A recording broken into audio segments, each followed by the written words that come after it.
Hello students, welcome to my channel English class ধ্যান মন্ত্র। তো আমার যে এপিসোডগুলো থাকে কুইজ থেকে আরম্ভ করে বিভিন্ন ক্লাস, সেগুলো তোমরা দেখো কি? আমি কিন্তু এখানে সাবস্ক্রাইব করো, লাইক করো, এর জন্য কিন্তু আমি চ্যানেলটা বানাইনি।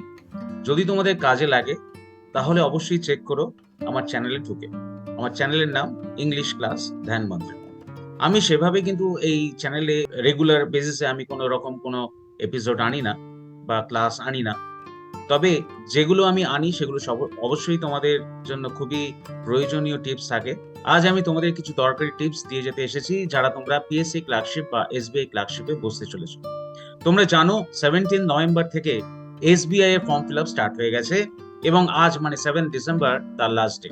যারা করনি এখনো তারা ইমিডিয়েট করে নাও ফর্ম ফিল আপটা। এছাড়া 8 ডিসেম্বর থেকে PSC clerkship form fill up start হতে চলেছে 2023-এ। এই সুযোগ কিন্তু হারিও না, চট করে ফর্ম ফিল আপ করে ফেলো। যারা তোমরা প্রিপারেশন নিচ্ছ কোথাও, বা যারা এখনো কনফিডেন্স নিয়ে অ্যাডিয়ার আছো যে পারবে। দুটো এক্সাম সম্পর্কে আমাদের কিছু ভুল ধারণা আছে যে এসবিআই ক্লার্কশিপ খুব হার্ড এক্সাম, বা পিএসসি ক্লার্কশিপে অনেক দিনের প্রিপারেশন লাগে।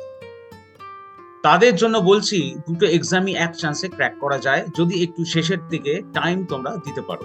যারা স্টিল গুরু সেভাবে পাওনি বা যারা ইনস্টিটিউটে অ্যাডমিশন নাওনি, তারা আমার কাছে আসতে পারো এসব এক্সামের ইংলিশের প্রিপারেশনটার জন্য সরাসরি অফলাইন ক্লাসে, যেখানে আমি 1:1 তোমাদের গাইড করে দিয়ে থাকি। মূলত পিএসসি এসএসসির মতো এক্সামগুলোতে জিকে একটা ভাইটাল পার্ট এবং অবশ্যই ইংলিশ একটা ভাইটাল পার্ট। কারণ এই দুটো সাবজেক্টেই দেখা যায় কনফিডেন্স থাকা সত্ত্বেও যদি প্রপার গাইডেন্স না থাকে তাহলে কাট অফ মার্কস আটকে যায় এই দুটো সাবজেক্টের কারণে। জিকে স্ট্যাটিক পার্টটা তোমরা চর্চা করলেও ডায়নামিক জিকে বা কারেন্ট অ্যাফেয়ার সেভাবে তৈরি করো না বা গাইডেন্স হয়তো পাও না। 60:40 রেশিওতে স্ট্যাটিক এবং কারেন্ট অ্যাফেয়ার্স জিকে এই পার্টটাতে এসে থাকে। সিমিলারলি ব্যাংকিং ইকোনমিক্স এর থেকেও, যারা ব্যাংক এক্সাম দিচ্ছ তাদের বলি, ব্যাংকিং ইকোনমিক্স এর থেকেও কিন্তু ইম্পর্টেন্ট হলো ব্যাংকিং জিকে পার্টটা ব্যাংকিং অ্যাওয়ারনেস এর ক্ষেত্রে।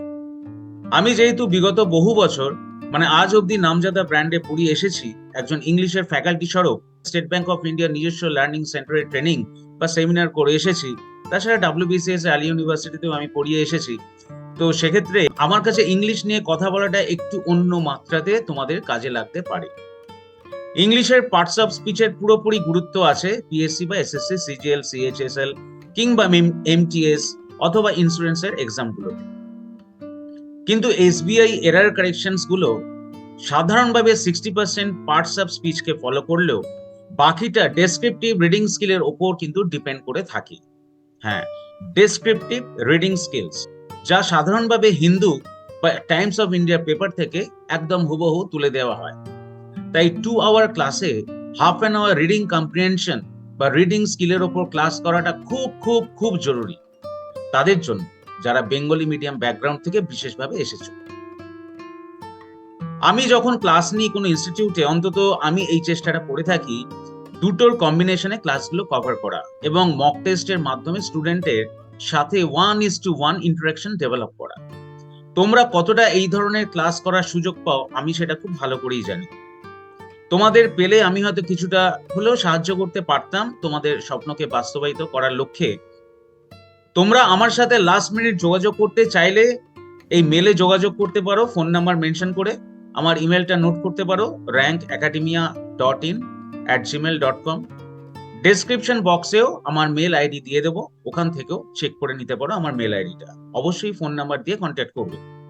আর যারা পিএসসি ক্লার্কশিপ দিচ্ছ তারা অবশ্যই ইংলিশ আর জিকেটাকে প্রথম থেকেই একটা ইম্পর্টেন্স দিয়ে সিরিয়াসলি প্রিপারেশন করতে থাকো। সাধারণভাবে দেখা যায় স্টুডেন্টসরা ম্যাথস এবং রিজনের দিকে বেশি ঝোঁকে এবং বেশি টাইম দেয় এবং ইংলিশের মতো সাবজেক্টটাকে ইগনোর করে দুটো কারণে। 1, অতিরিক্ত কনফিডেন্স।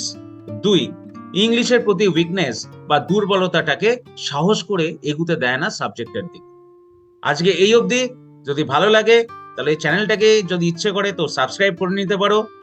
আর যদি আমার বক্তব্যকে তোমাদের কোনো কাজে লাগে তাহলে একটা লাইক অবশ্যই করে দিয়ে যাবে।